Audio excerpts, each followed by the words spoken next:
Itadahkan kedua tanganku ke langit tinggi, mohon ampun padamu Tuhan pengasih penyayang. Hapuskanlah dosa yang ku sengaja atau yang tak ku sengaja. Terimalah cintaku dan ampunilah semua.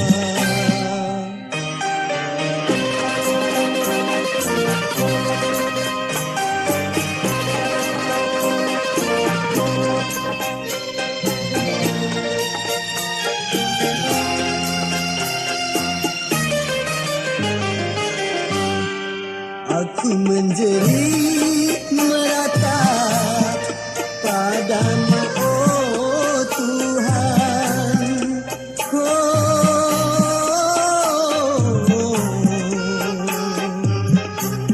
Sungguh aku menyesali segala dosa. Tenangkanlah jiwaku menghadapi panggilanmu, yang merasa gelisah karena penuh dengan noda.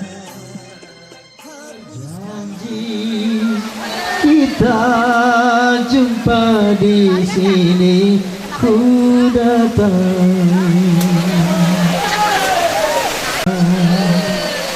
Sambutlah kedatanganku.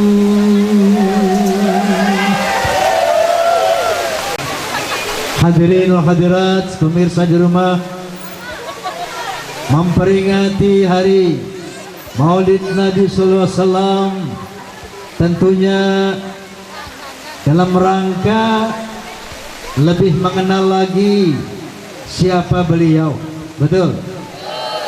Karena ada pepatah lama mengatakan, tak kenal maka tak sayang, tak sayang maka tak cinta, tak cinta maka tak taat. Ya. Sementara ada perintah dari Allah Subhanahu wa taala buat kita semua, wa ma atakumur rasulu fakhudhuhu wa ma nahakum anhu fantahu. Apa yang diperintah oleh Nabi laksanakan, dan apa yang dilarang oleh Nabi tinggalkan. Ada juga Allah Subhanahu wa taala berfirman, "Qul in kuntum tuhibbunallah fattabi'uni yuhibbukumullah wa yaghfir lakum dzunubakum wallahu ghafurur rahim." Kata Allah Subhanahu wa taala, ya Muhammad, katakan kepada manusia, kalau kamu cinta kepada Allah, maka taatlah kepada Nabi. Seandainya kamu taat kepada Nabi, maka Allah akan mencintai kamu dan akan mengampuni dosa-dosamu. Amin. Amin. Rasulullah juga bersabda, kullu ummati yadkhuluna al-jannah illa man aba. Semua umatku masuk surga kecuali yang tidak mau. Kira-kira di sini di Palmerah ada enggak umat Islam yang enggak mau masuk surga? Ada enggak? Semuanya mau masuk surga? Sahabat bertanya kepada Nabi, qalu ya Rasulullah wa may ya'ba. Wahai Rasulullah, memang ada orang yang enggak mau masuk surga? Qala man ata'ani dakhala jannah wa man asani faqad aba. Barang siapa yang taat kepadaku, dialah yang masuk surga. Tapi yang tidak taat, itu artinya dia tidak mau masuk surga. Nah, jadi kunci masuk surga apa, Bu? Taat kepada Allah, taat kepada Nabi. Paham? Oleh karena itu malam ini, yuk kita tingkatkan pengenalan kita kepada beliau agar bertambah cinta kita dan akhirnya agar bertambah ketaatan kita kepada beliau sallallahu alaihi wasallam. Yuk kita mulai dari biografi singkat beliau. Setuju? Setuju?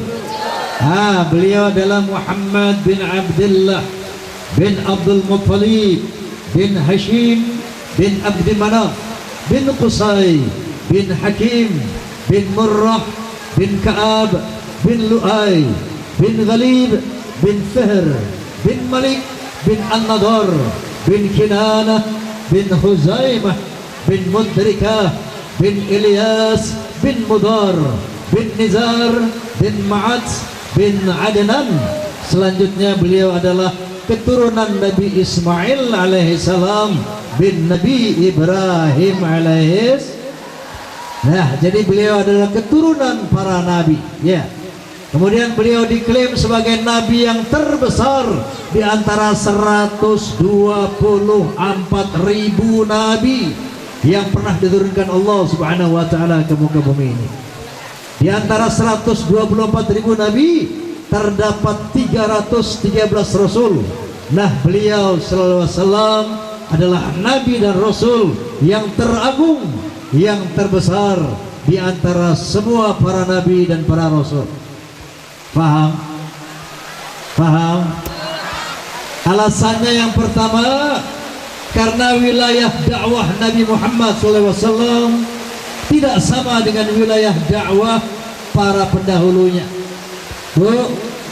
Kalau pendahulu beliau para nabi hanya diutus oleh Allah Subhanahu wa taala untuk bangsanya masing-masing.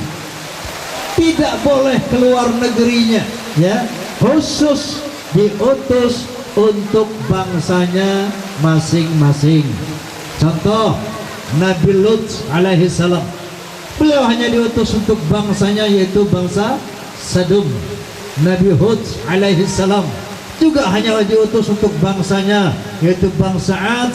Nabi Saleh alaihi salam juga diutus untuk bangsanya saja, yaitu bangsa Thamud. Begitu juga Nabi Isa alaihi salam yang dikenal dengan nama Yesus Kristus. Beliau adalah Nabi Isa alaihi salam, juga diutus khusus untuk bangsa Israel saja. Hal ini dikuatkan dalam Injil Matius pasal 10 ayat 5 dan 6. Ke-12 murid itu diutus oleh Yesus, kemudian ia berpesan kepada mereka, jangan kalian menyimpang ke jalan bangsa lain atau memasuki kota orang Samaria, melainkan pergilah kepada domba-domba Israel. Begitulah para nabi sebelum beliau hanya diutus untuk bangsanya masing-masing. Lain dengan Nabi kita Muhammad sallallahu alaihi wasallam. Beliau tidak hanya diutus untuk bangsa Arab, tapi beliau juga diutus untuk seluruh bangsa-bangsa di dunia, untuk seluruh manusia di dunia, sebagaimana firman Allah Subhanahu wa taala, "Wa ma arsalnaka illa kafatan linnas." Ya Muhammad, tidaklah engkau aku utus kecuali untuk seluruh manusia di dunia, termasuk buat orang Palmerah. Alhamdulillah. Alhamdulillah. Allahumma salli ala Muhammad. Allahumma salli ala Muhammad. Itu yang pertama. Bahkan seorang penulis yang notabene non muslim telah menciptakan, melahirkan sebuah buku yang judulnya The 100. 100 tau gak artinya? Berapa? Cepek. Kalau bahasa Betawi cepek, betul? 100. Kenapa bukunya ditulis The 100? Karena dalam buku itu ada 100 ranking tokoh dunia.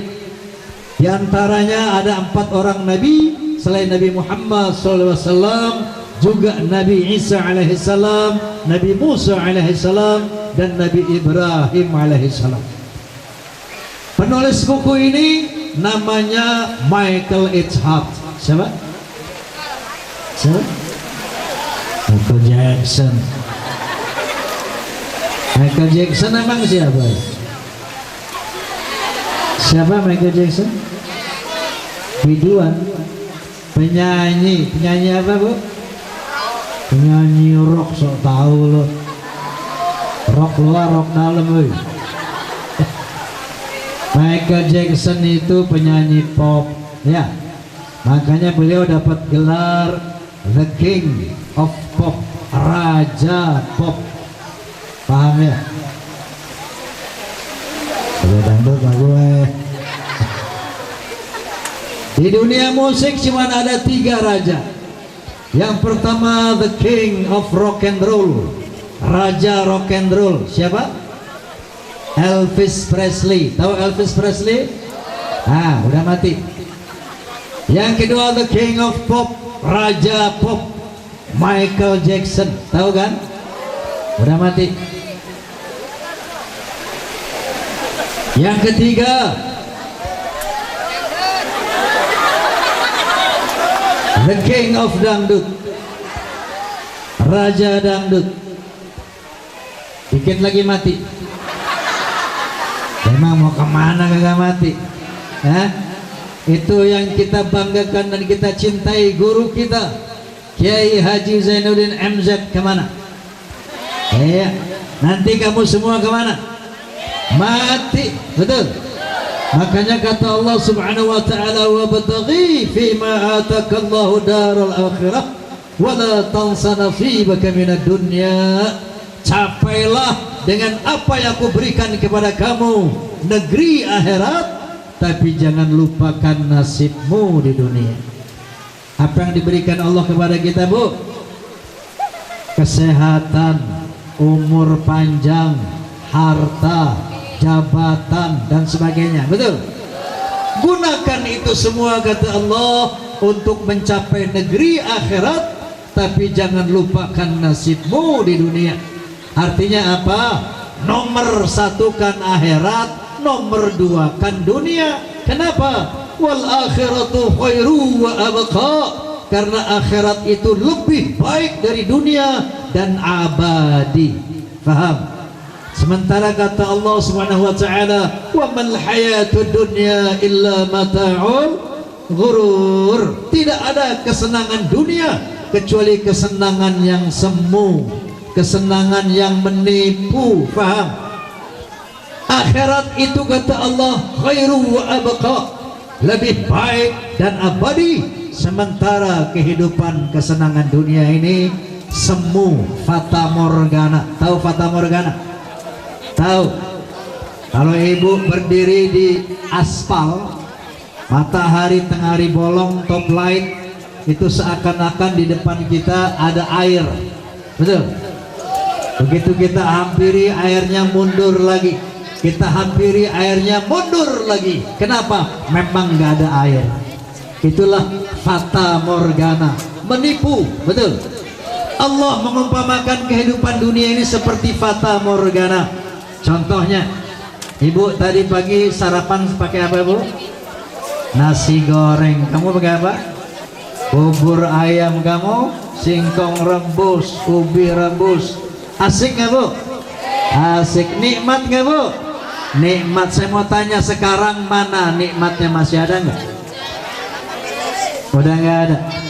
Itu nikmat yang tadi pagi, sekarang udah nggak ada, betul? Apalagi nikmat yang kemarin, apalagi nikmat minggu lalu, apalagi nikmat tahun lalu, semuanya berlalu, semu, fata morgana, betul? Makanya begitu kita mati, lahyal hayawanu law kanu ya'lamun. Itulah akhirat sebenar-benarnya kehidupan. Makanya nomor 1 kan akhirat dengan yang kita miliki dari Allah, capai negeri akhirat. Tapi jangan lupakan nasibmu di dunia. Misalnya begini, orang yang menomorsatukan dunia, kalau ada sisa dari kesibukan bekerja di kantor, kalau ada sisa waktu dari berdagang di pasar, kalau ada sisa waktu dari beraktivitas untuk keduniaan, baru deh gue sholat.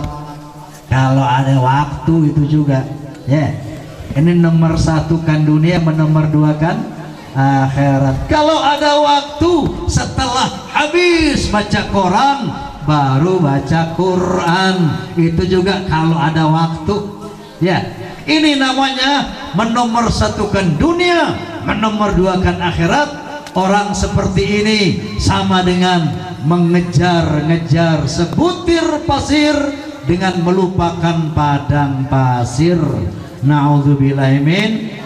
Mengutamakan dunia, mengabaikan akhirat, seperti orang mengejar sebutir pasir melupakan padang pasir.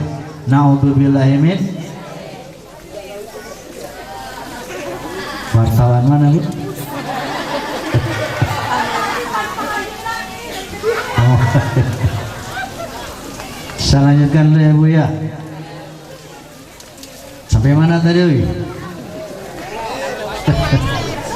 Oke, kita tinggalkan Michael Jackson yang alhamdulillah ya, menurut berita yang mutawatir 2 tahun sebelum meninggal dunia Michael Jackson masuk Islam. Alhamdulillah. Alhamdulillah. Oke, kita tidak bicara tentang Michael Jackson, kita tengah membahas Michael H. Hart yang menulis sebuah buku The 100. Di sana ada yang namanya Albert Einstein. Tahu Albert Einstein? Siapa? Kenal nggak Albert Einstein? Lu kenal di mana lu? Beliau adalah penemu teori relativitas, betul. Dengan penemuannya maka berkembanglah science and technology. Dengan science and technology manusia bisa bikin kamera, bisa bikin televisi, bisa bikin motor, mobil, kapal terbang, betul. Hebat nggak Einstein Bu? Hebat. Tapi Michael H. Hart tidak menempatkan beliau pada ranking yang pertama. Di sana juga ada Thomas Alva Edison. Siapa tuh? Hei, lu anak sekolahan tahu nggak siapa tuh? Thomas. Yang menemukan listrik. Nih, bohlam, ya. Dengan penemuan Edison, malam yang gelap gulita seperti sekarang bisa jadi terang benderang. Besar nggak jasa Edison terhadap peradaban manusia? Besar. Tapi Michael H. Hart tidak menempatkan beliau pada ranking yang pertama. Justru yang ditempatkan Michael H. Hart yang notabene non muslim itu pada ranking yang pertama adalah Muhammad bin Abdullah sallallahu alaihi wasallam as the most influential person in the world, sebagai manusia yang paling berpengaruh di muka bumi. Alhamdulillah. Allahumma shalli ala Muhammad. Allahumma shalli ala Muhammad. Coba Bu, bangga enggak jadi umat Nabi Muhammad? Bangga enggak jadi umat Nabi Muhammad? Sholat kagak? Bagus. Karena kemarin saya ceramah di sebelah pal merah, di sana tuh pal hitam. Saya tanya begini juga, bangga enggak jadi umat Nabi Muhammad? Bangga. Sholat kagak? Kagak. Mungkin lo jauh. Kalau bangga jadi umat Nabi Muhammad, sholat. Kenapa? Karena kata Nabi SAW, farqum bainal muslim wal kafir as-sholat. Yang membedakan orang Islam dan kafir adalah sholat. Kalau keislaman Anda di muka bumi itu dibuktikan dengan KTP, betul? Misalnya nama Udin, ada nggak si Udin sini? Hei Din, mana Din? Nama Udin, pekerjaan tukang ojek, tinggal di Palmerah, agama Islam. Si Udin Islam kata siapa? Kata KTP, betul? Yang bikin KTP siapa? Pak Lurah, ada Pak Lurah ini? Ada Pak Lurah. Si Udin Islam kan kata Pak Lurah, betul? Tahu si Udin mati nggak? Mati. Ditanya sama malaikat, nama lu siapa? Udin Om. Tinggal di mana? Palmerah Om. Kerjaan? Kang ojek Om. Agama? Islam dong. Buktinya mana? Ya KTP saya ketinggalan Om. Din, KTP lo nggak laku di akhirat. Paspor nggak berlaku di akhirat. identity card apapun tidak laku di akhirat. Lalu apa bukti keislaman kita pada hari kiamat kalau di dunia KTP? Lalu apa di akhirat?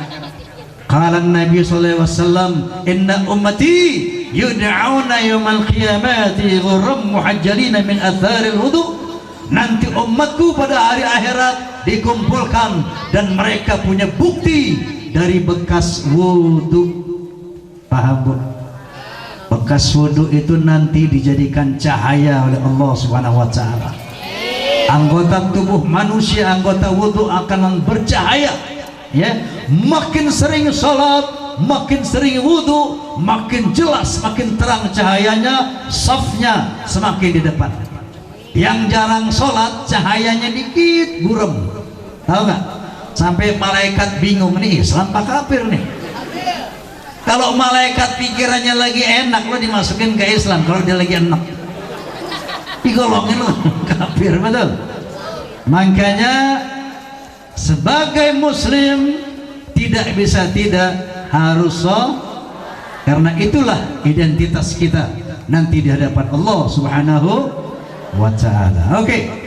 Kenapa Michael H. Hart menempatkan Nabi Muhammad sallallahu alaihi wasallam as the most influential person in the world, sebagai manusia yang paling berpengaruh di muka bumi? Karena Michael H. Hart menilai bahwa Nabi Muhammad memiliki akhlakul karimah dalam berbagai kapasitasnya.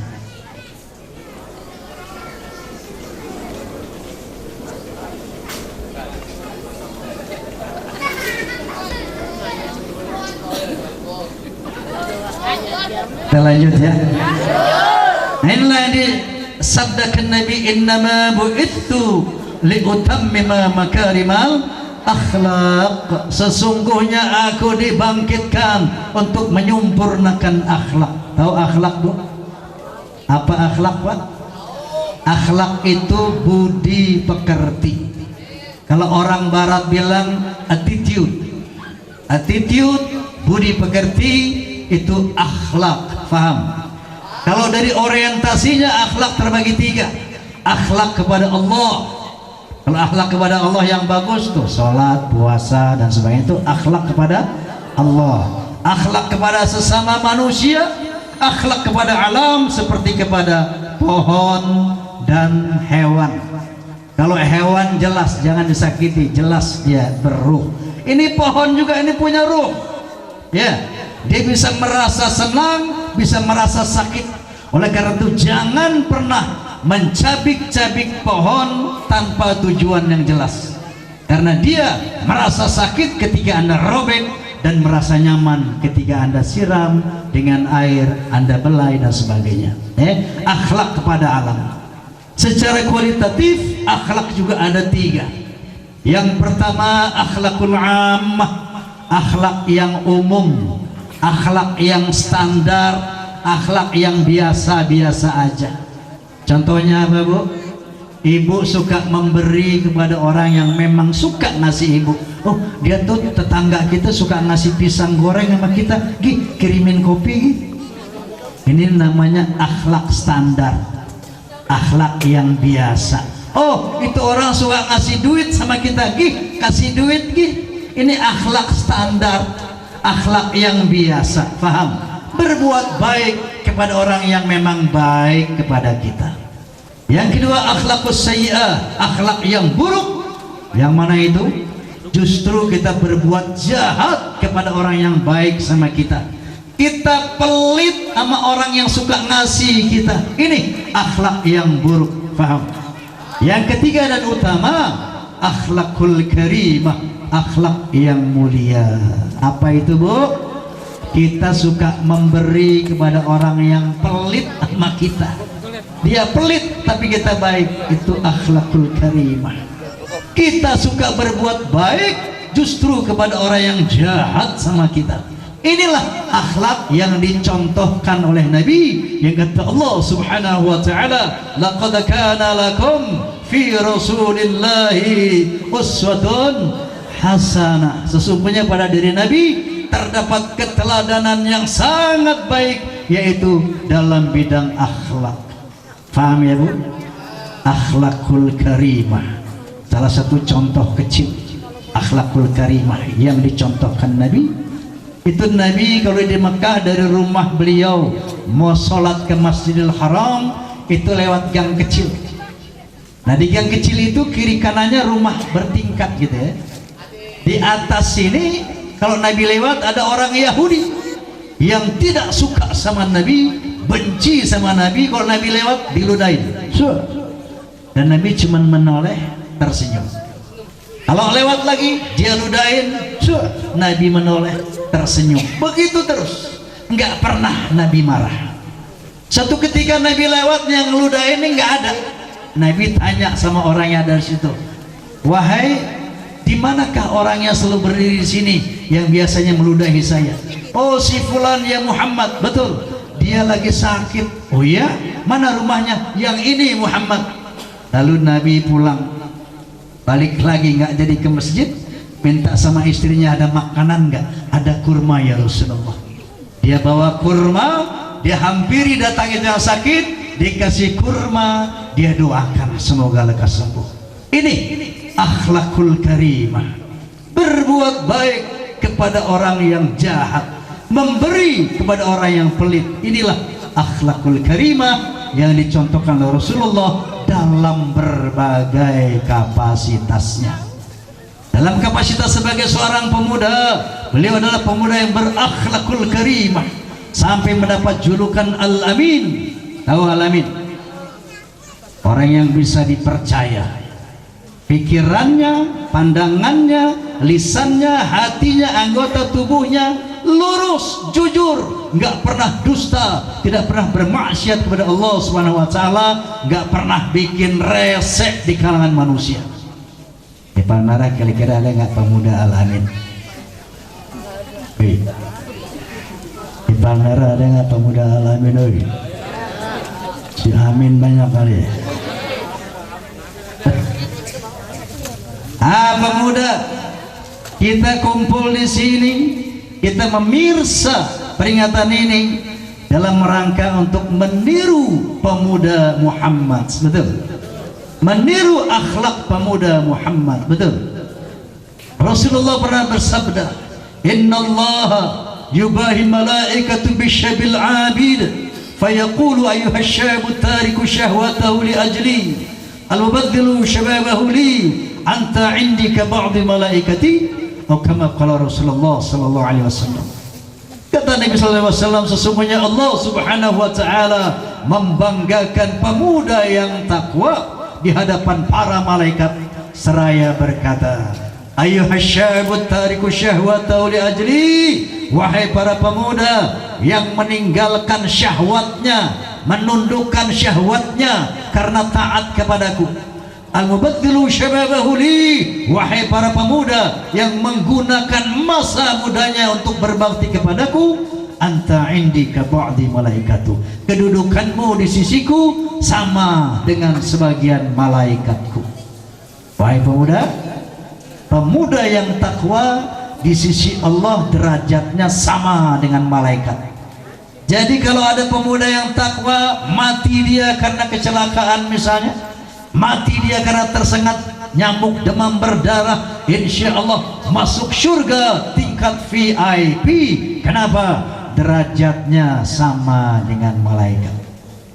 Paham pemuda? Paham pemuda?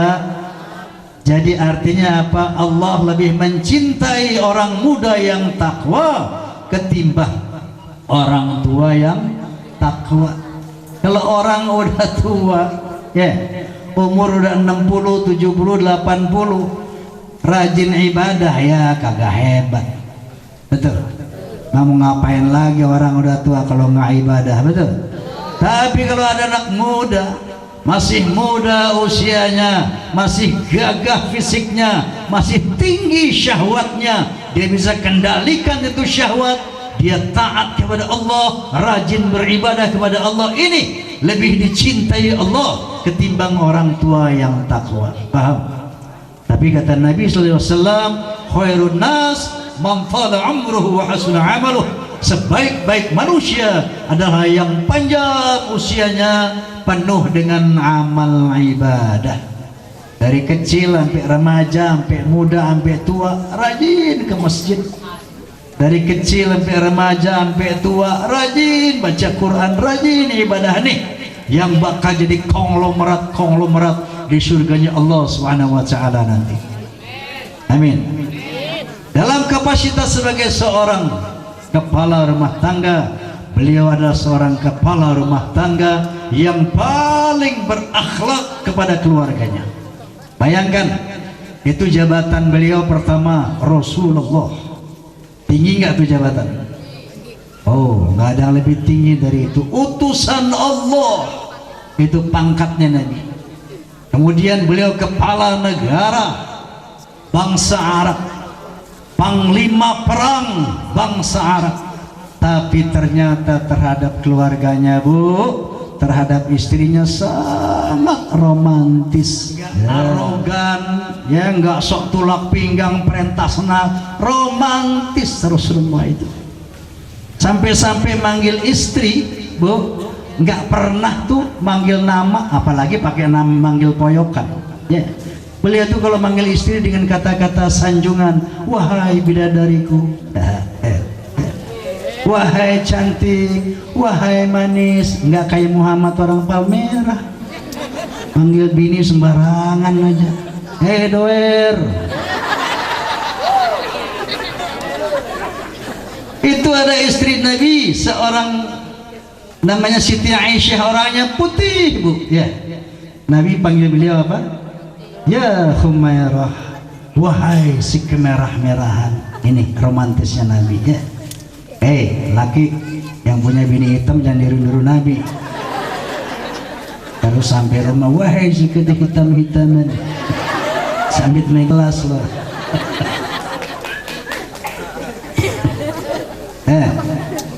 Nah, ini Rasulullah SAW.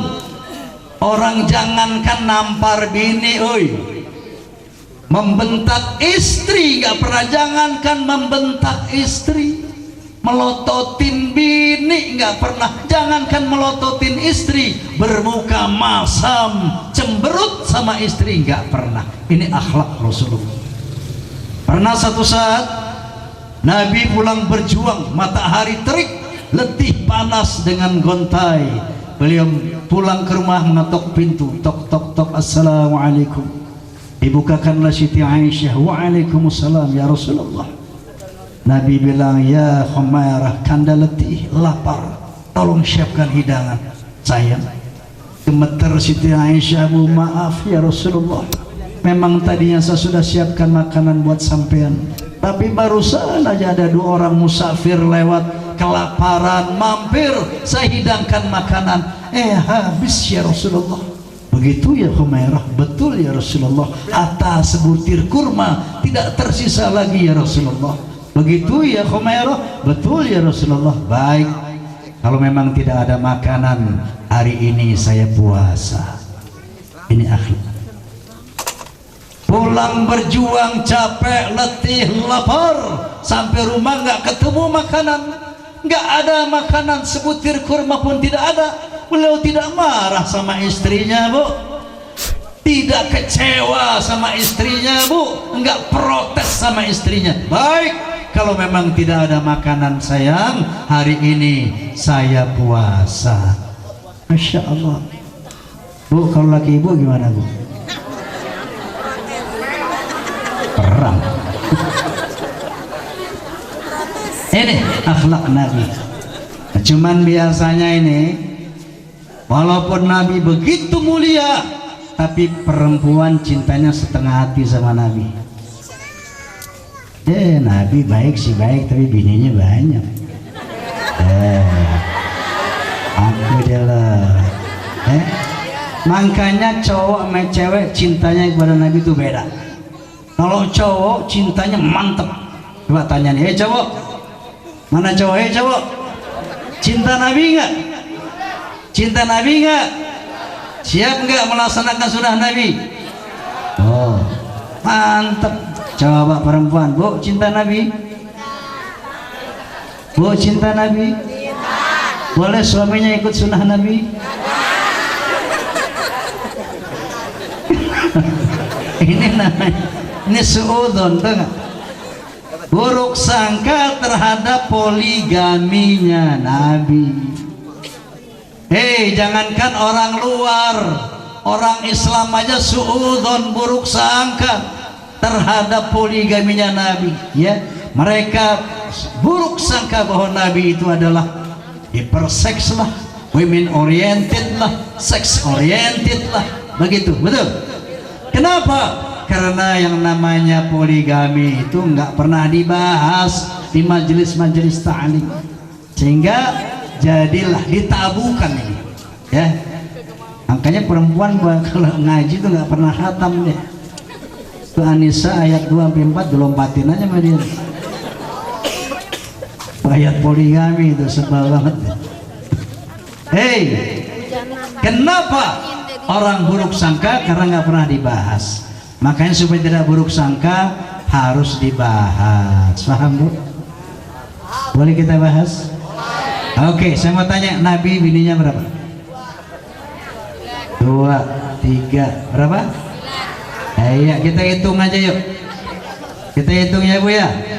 Yang pertama Siti Khadijah binti Khuwailid.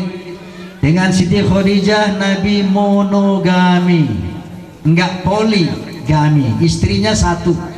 Ya, bahkan setelah Siti Khadijah meninggal dunia, Rasulullah menduda selama 3 tahun.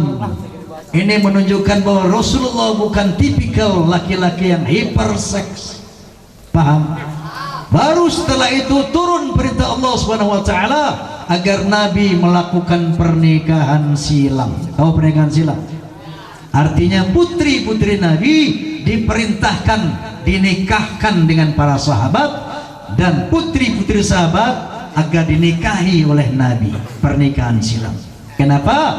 1, dalam rangka mempererat persaudaraan Islam, dalam rangka mempererat ukhuwah Islamiyah yang pada saat itu jumlah umat Islam masih sedikit dan rentan terhadap perpecahan. Paham, Bu? Paham, Pak?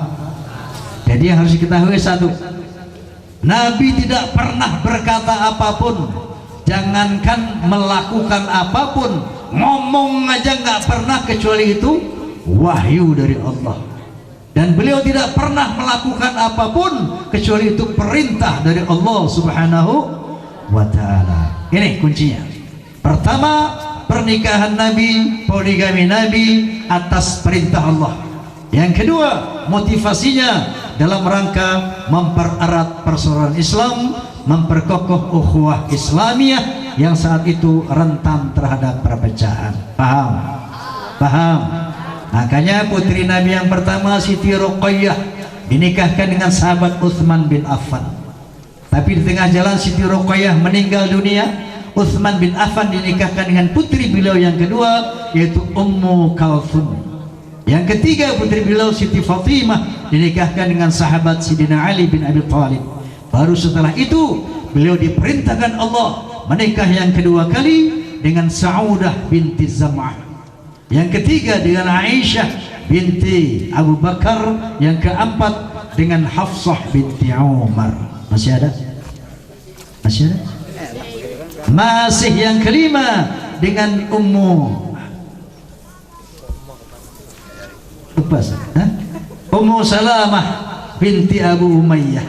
Yang keenam dengan Ummu Habibah binti Abu Sufyan. Yang ketujuh dengan Zainab binti Yakhshi. Dan 7, masih ada?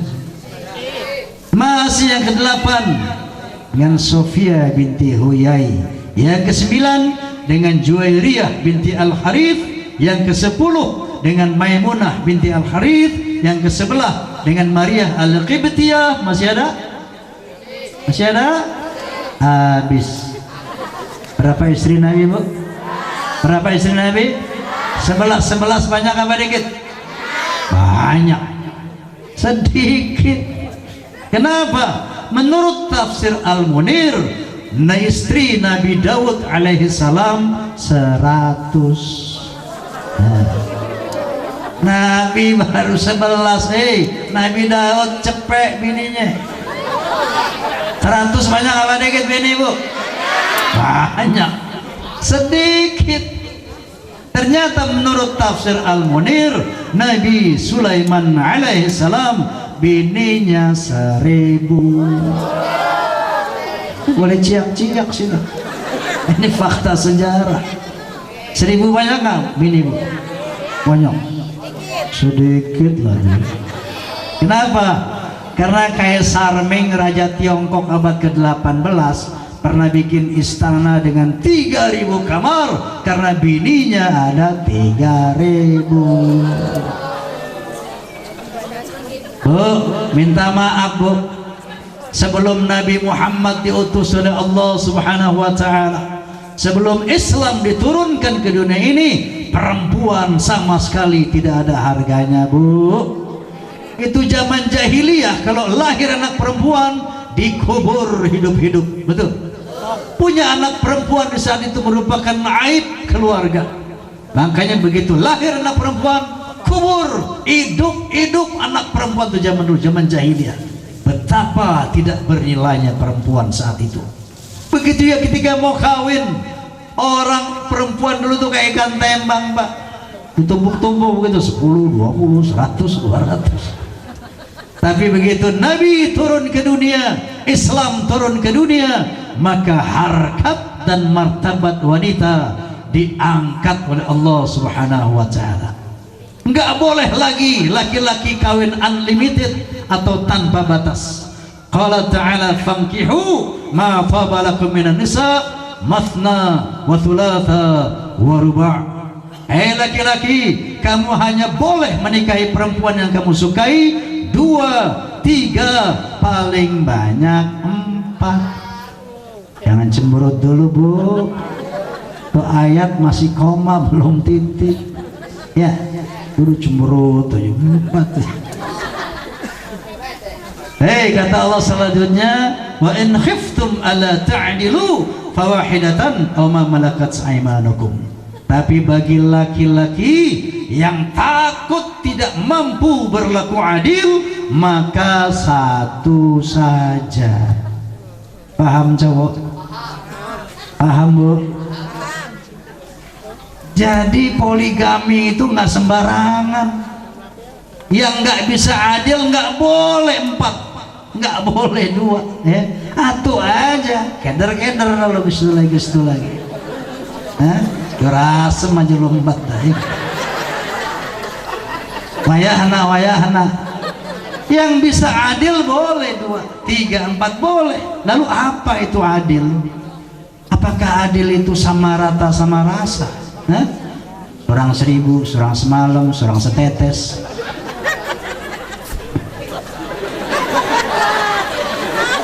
Bukan itu. Adil itu kata Allah Subhanahu wa Ta'ala, dzalika adana alla ta'ulu. Adil itu lebih dekat kepada tidak menganiaya perasaan perempuan. Paham? Paham? Cowok lo mau kawin lagi boleh, tapi bini yang tua tidak merasa teraniaya, bini yang tua tidak merasa tersakiti. Paham? Mau kawin 3 boleh, tapi istri pertama dan kedua juga harus merasa bahagia, nggak tersiksa, nggak merana. Jadi kalau lo kawin lagi bini lo pakai kelengar segala, lo kagak adil, kagak boleh. Paham? Paham? Paham kan ibu? Alhamdulillah. Mau terus? Mau minum dulu.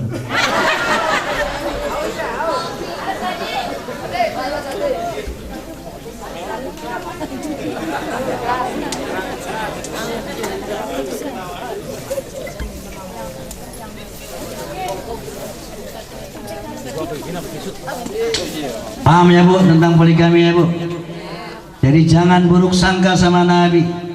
Nabi menikah 11 istri, perintah Allah untuk merekat ukhuwah Islamiyah dan bukan karena hyperseks atau women oriented, sex oriented. Paham ya bu ya? Oke. Dan karena beliau adalah tipikal suami yang saleh, maka istri-istri beliau adalah istri-istri yang saleha. Di sini enggak istri saleha ada enggak kira-kira? Perempuan banyak juga sini. Saya mau lihat istri saleha ada berapa orang sini, coba ngacung. Coba istri saleha ngacung. Ngacung. Inna lillahi wa inna ilaihi raji'un. Ya Allah, palmerah. Enggak barang atuh istri saleha di sini. Hei, tahu nggak hadiah istri saleha? Yang pertama kata Nabi, qilahat khulil jannah min ayyibabin syi'ti. Dipersilahkan nanti kalau mati masuk surga dari pintu yang mana saja yang dia mau. Tuh hadiah yang pertama. Yang kedua, nanti kecantikan istri saleha lebih cantik dari bidadari. Kenapa? Karena wajah kita, Bu, yang di dunia ini wajah formalitas, ya, wajah pinjaman, wajah sementara. Di akhirat manusia nggak pakai wajah yang sekarang. Qala ta'ala, nahnu qadarna bainakumul maut wa ma nahnu bimasbuqin ala an nubaddila amsalakum wa nunsyi'akum fi ma la ta'lamun. Kata Allah Subhanahu wa taala, aku yang menentukan kematian di antara kamu hai manusia, dan aku tidak bisa dikalahkan. Aku akan mengganti orang-orang yang aku matikan dengan yang baru, dan aku akan merubah wajahmu dalam bentuk yang belum kamu ketahui, tentunya sesuai dengan amal ibadah kita masing-masing. Walaupun di dunia ini kita diciptakan tampan, ganteng, cantik seperti bintang-bintang film Hollywood, tapi kalau tidak pernah sujud kepada Allah, nanti di akhirat dibangkitkan di nerakanya Allah jauh lebih jelek dari monyet yang paling jelek. Na'udzubillahi min. Sebaliknya, walaupun Anda di dunia ini diciptakan pesek, pendek, jelek, bengek, tapi kalau Anda rajin ibadah kepada Allah, nanti dibangkitkan di surganya Allah jauh lebih tampan, jauh lebih cantik dari bintang-bintang film dunia yang manapun. Justru istri saleha nanti kecantikannya lebih cantik dari bidadari. Paham, Bu? Cantiknya nggak kayak di dunia 25 tahun doang, 40 peot. Di sono muda selama-lamanya, cantik selama-lamanya, hidup selama-lamanya. Itu surga. Paham, Bu? Mau masuk surga? Mau lebih cantik dari bidadari? Sanggup jadi istri saleha? Mau lebih cantik dari bidadari? Mau. Sanggup jadi istri saleha? Mau. Hei, istri saleha itu syaratnya 5. Berapa, Bu? Kalau ada 5 ciri ini pada ibu istri saleha, berhak lebih cantik dari bidadari, berhak masuk surga dari pintu yang mana saja. Yang pertama, catat, periksa dari ibu nih. Kita sholatil mar'atu khamsaha, kata Nabi. Sholat 5 waktu, sanggup? Sanggup? Yang kedua, wasamat syahroha, puasa di bulan Ramadan, sanggup? Yang ketiga, ini rada susah dikit. Idza nazarta ilaiha saratka. Kalau dipandang oleh suami merasa senang. Kenapa? Enak dipandang lahir dan batin. Nah, ini istri saleha. Lahirnya enak dipandang. Kenapa? Karena selalu menjaga penampilan, gak sembarangan tampil depan laki. Selalu menjaga kecantikan, diet, rajin olahraga, ngurus wajah, sehingga enak dilihat. Ini istri saleha, ya. Batinnya juga asik, nggak pernah ngambek, nggak pernah cemberut, nggak bawel, agak rewel, walaupun tanggung bulan, tanggung lah.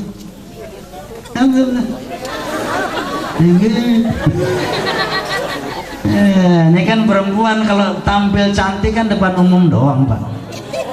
Betul.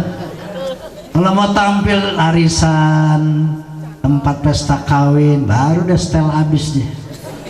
Pakaiannya mahal-mahal yang kita beliin dipakai dah tuh, betul Pak?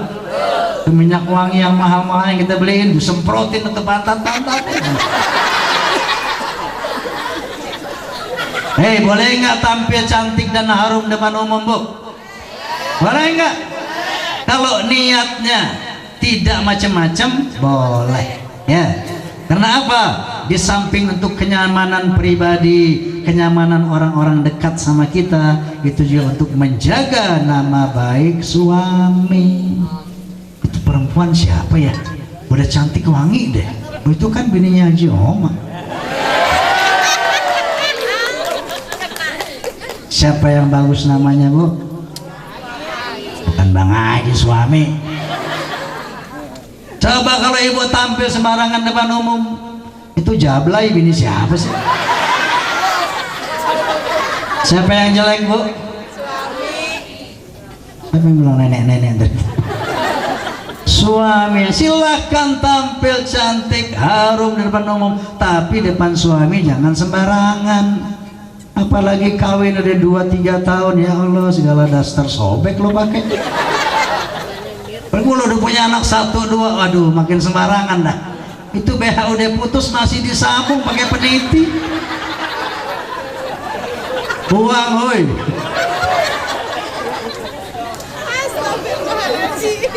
Istri saleha itu selalu berusaha tampil cantik depan suami, paham? Paham? Ini kadang-kadang kita kan suami dari mana-mana pengen berhajat, pengen memberi nafkah batin sama istri, betul? Asik gitu kan, kita sebenarnya ketok-ketok, assalamualaikum sayang, dibukain bini, waalaikumsalam bang, palanya koyok melulu.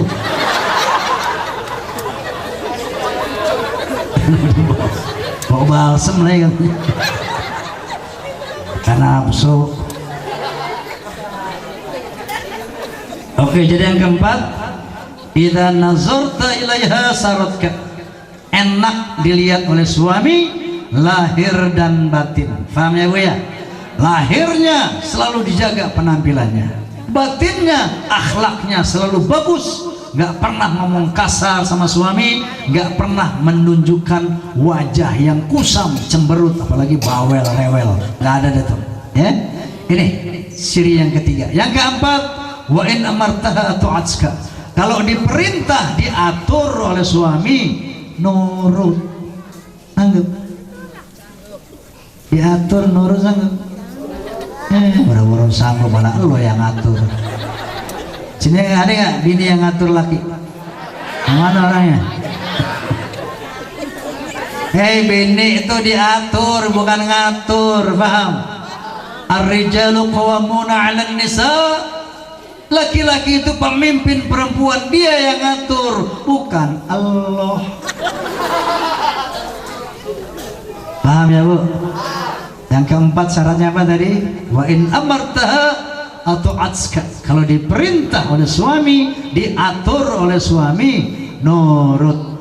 Yang kelima, wa in ghibta anha hafizatka fi malika wa nafsiha, kalau suaminya tidak berada di rumah, dia tidak, arti pandai menjaga harga diri dan pandai menjaga harta suami. Kalau seperti ini maka dia istri saleha, nanti hari kiamat cantik, lebih cantik dari bidadari, sehingga suami ibu nggak doyan bidadari dah ya. Kenapa? Ente lebih cantik dari bidadari. Amin, amin. 5 syaratnya tuh. Dalam kapasitas sebagai seorang nabi, Nabi Muhammad adalah nabi yang paling sayang sama umatnya ya. Contoh, beliau pernah dakwah di Taif, dilemparin batu sama orang Taif, berdarah tangannya, berdarah kakinya, berdarah wajahnya. Jibril alaihissalam bisikin Nabi, ya Muhammad, angkat tangan kepada Allah sebagaimana Nabi Nuh angkat tangan, sebagaimana Nabi Musa angkat tangan, sebagaimana Nabi Lut angkat tangan. Ketika umat mereka berdurhaka, mereka mohon kepada Allah, maka Allah menurunkan hukuman kepada mereka. Angkat tangannya Muhammad, biar nanti aku yang himpit orang Taif ini dengan 2 buah bukit ini. Lalu apa kata Nabi? Jangan ya Jibril. Bahkan Nabi berdoa, Allahumma hdi qaumi fa innahum la ya'lamun. Ya Allah, berikanlah petunjuk kepada umatku, maafkan umatku kalau mereka melakukan hal itu karena mereka tidak tahu, mereka enggak mengerti. Ya Allah, dia rela dilempari batu oleh umatnya tanpa sakit hati, tanpa mohon kepada Allah untuk dihukum sebagaimana para nabi yang lain. Ini akhlak, ya. Yang kedua, beliau pernah bersabda, kullu nabiyyin da'watun qad da'a biha fastujibat. Semua nabi punya doa pamungkas dan mereka telah memanjatkan doanya kepada Allah dan Allah telah mengabulkannya. Faja'altu da'wati syafa'atan li ummati yaumil qiyamah. Tapi aku simpan doa pamungkasku untuk jadi syafaat untuk umatku pada hari kiamat. Bayangkan, nanti manusia pada hari kiamat, Bu, datang kepada Nabi Adam, datang kepada Nabi Nuh, kepada Nabi Ibrahim, kepada Nabi Musa, kepada Nabi Isa. Mereka mohon syafaat. Tahu syafaat? Syafaat itu sejenis rekomendasi dari Allah, izin kepada Nabi untuk memberikan pertolongan kepada manusia. Ini namanya syafaat. Itu para Nabi angkat tangan. Kami tidak diberi izin oleh Allah Subhanahu wa taala untuk menolong manusia. Kami tidak diberi syafaat, tidak diizinkan untuk memberi syafaat. Silahkan datang kepada Muhammad, karena hanya Muhammad yang diberi izin untuk memberi syafaat kepada umat. Insyaallah. Begitu akhlak Nabi, sampai-sampai Allah mengatakan, memuji beliau, wa innaka la'ala khuluqin azim. Ya Muhammad, engkau sungguh memiliki akhlak yang agung. Penciptanya sendiri memuji beliau. Last but not least, Allah Subhanahu wa taala berfirman, innallaha wa malaikatahu yusalluna 'alan nabi ya ayyuhalladzina amanu sallu 'alaihi wa sallimu taslima. Allah Subhanahu wa taala berfirman, sesungguhnya Allah dan para malaikatnya bersalawat kepada Nabi. Hai orang-orang beriman, bersalawatlah kepadanya dan hormati beliau dengan sesempurna-sempurna penghormatan. Qala an-nabi sallallahu alaihi wasallam, man shalla alayya salatan wahidatan sallallahu alaihi biha asran, man shalla alayya asran sallallahu alaihi biha mi'atan. Atau kama qala Rasulullah sallallahu alaihi wasallam. Kata Nabi, barang siapa yang bersalawat kepadaku, maka Allah akan bersalawat kepadanya 10 kali. Barang siapa yang bersalawat kepadaku 10 kali, maka Allah akan bersalawat kepadanya 100 kali. Insyaallah, kalau Allah bersalawat kepada manusia, artinya Allah akan memberikan keberkahan, memberikan rahmat, berbagai macam kenikmatan zahiran wa batinan fid dunya wal akhirah. Amin. Yuk ikuti saya bersalawat, bukan disambut tapi ikuti, tirukan saya bersalawat. Oke? Okay? Allahumma shalli ala sayyidina Muhammad wa ala alihi wa sahbihi wa sallim. Allahumma shalli ala sayyidina Muhammad wa ala alihi wa sahbihi wa sallim. Allahumma salli ala sayyidina Muhammad wa ala alihi wa sahbihi wa sallim. Insyaallah Allah berselawat kepada kita malam ini 30 kali, insyaallah. Semoga dengan demikian insyaallah Allah merahmati, memberkahi kita di dunia wal akhirah zahiran wa batinan. Maka inilah yang sekedar bisa saya sampaikan, mudah-mudahan bermanfaat untuk kita semua. Atas saya kekeliruan dan kekurangan, saya Roma Irama mohon dibukakan pintu maaf yang sebesar-besarnya. Akhirul kalam, oh ya, sebentar lagi kita akan memilih gubernur, ya. Jangan salah memilih pemimpin, karena sempurnanya Islam sampai memilih pemimpin pun ada di Al-Quran. Apa kata Allah Subhanahu wa taala? Ya ayyuhalladzina amanu la tattakhidul kafirina awliya'a min dunil mu'minin wa may yaf'al dzalika fa ulaika hum dzalimun. Hai orang-orang beriman, jangan engkau memilih orang kafir untuk menjadi pemimpin di antara kalangan orang yang beriman. Barang siapa yang melakukan itu, sesungguhnya mereka adalah orang-orang yang baik. Oleh karena itu, mari kita pilih pemimpin sesuai dengan perintah Allah. Kita pilih pemimpin sesuai dengan kriteria yang digariskan oleh Rasulullah SAW. Pemimpin yang harus kamu pilih pertama Siddiq. Tadi sudah diuraikan sama siapa? Sama Deputi Gubernur. Siddiq, tahu Siddiq benar, nggak bermasalah. Tabligh itu religius, agamis, suka kepada ulama, rajin ke masjid, rajin ke majelis-majelis ta'lim, ya. Ini religius, tabligh. Yang ketiga, amanah, kredibel, bisa dipercaya, nggak korupsi, betul. Yang keempat, fatanah, cerdas, cerdik, memiliki berbagai macam klasifikasi ente tahulah siapa itu ya. Oke, jadi insya Allah memilih pemimpin adalah ibadah, ya. Akhirul kalam, wallahul muwafiq ila aqwamit thoriq. Assalamualaikum warahmatullahi wabarakatuh.